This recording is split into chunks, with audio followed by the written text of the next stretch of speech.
There's a moment in the story of the Book of Esther, which is amazing. Everything comes down to one moment, like one decision. So now Esther has become queen.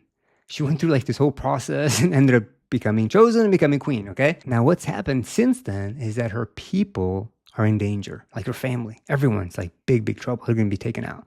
But she's been now placed in the position as queen to actually do something about it because she is queen. Now, the only problem is this, there's this law, and this law says that if you go to the king without being invited, you could be taken out, like put to death. No second chance, no, let me be like, okay, go to prison for a few decades or whatever. Like, it's like they just take you out, game over. So it's kind of a problem.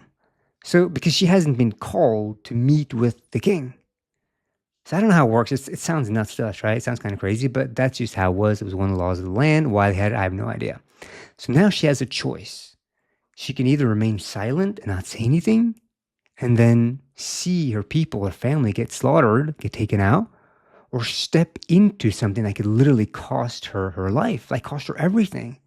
You know, she's been put in this position, gone through this whole thing, and now she's queen, and then she's just going to be taken out like that. It just sounds like wild.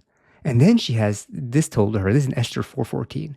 And who knows but that you have come to your royal position for such a time as this.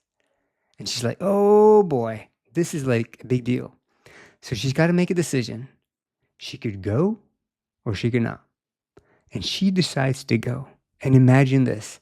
She's going to whoever her servants are there and she's saying, hey, I want to meet with the king. And they're like, what? He hasn't invited you. You could die. This is like dangerous. Are you crazy? What's wrong with you? Why in the world would you do this? You can just see the gasp, the jaws drop, and there's like shock because the queen is putting herself out there to meet with the king. And if he's not in a good mood or something, he's like, all right, just get another queen, get rid of her. Like her life could be over at that moment. You can just imagine the tension that is happening in the palace at that time where everyone is just like freaking out. But she steps into that moment. She decides to go.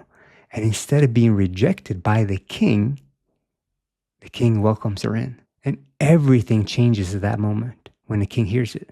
So this plot against her people, against her family, is stopped.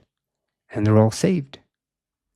So what's interesting about this story is that actually God is not mentioned in the story. It's interesting, isn't it? Like there's no angel of God, no voice, no miracle, no like unique thing where God is like speaking clearly. But yet everything shifts in that moment by using people. And sometimes our life feels very much like this. I don't know if you can relate to it, but like you're in something you didn't plan. Like you just ended up there and you're like, oh my God, how did I get in this situation? Like maybe something happened, it's not your fault. All this stuff is happening and you're just in this. And this situation feels huge, like so much bigger, overwhelming.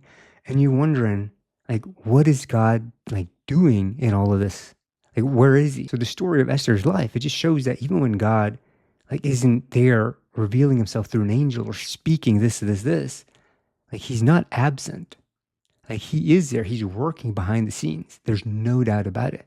In this situation, he really was working behind the scenes. So even though we don't see him clearly, like he truly is there. That's why he sent Jesus down the cross to bring us home to him. And he loves us and he values us and he wants that relationship more than anything else. But and that's why he's working behind the scenes, even though we can't always visibly see him or hear him. And that's what this story is so good at showing. He uses people and he speaks through people. So I don't know if you're in a moment right now that maybe feels uncertain. You're like something you didn't choose. You're feeling overwhelmed. You're stressed out about it. Something you just don't understand. And you're like, I need to hear from God. I need some clarity. So just know this, okay? This is very, very important. Know that you are not alone. As with Esther, you're not alone in this. God is with you.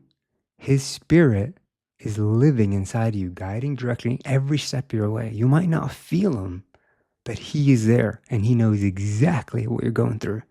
Even those quiet moments when nothing else like feels obvious that he's speaking, he is 100% still working behind the scenes. And in the same way things just completely shifted for Esther, things can shift for you in just an instant of a moment. But you just stepping into that situation, that'd be your moment. But you might not see it yet. It might not be clear yet. But that doesn't mean that nothing around you is happening. Sometimes that's just how God is. He wants us to know that He is there. His presence is with us. He goes before us. He's got our back, and He's always there. So when we step into that moment to make those decisions, to step up to the plate, He's like, I got your back. Just like He did with Esther. Yeah. All right. Thank you for listening. Hope you're doing well. If you have any questions, comments, feedback, we'd love to hear it. And if you know of anybody who might be encouraged by this, please send it to them. And like, share, subscribe, all that good stuff. That really helps me out too. All right. Hope you're doing well. Take care. Bye.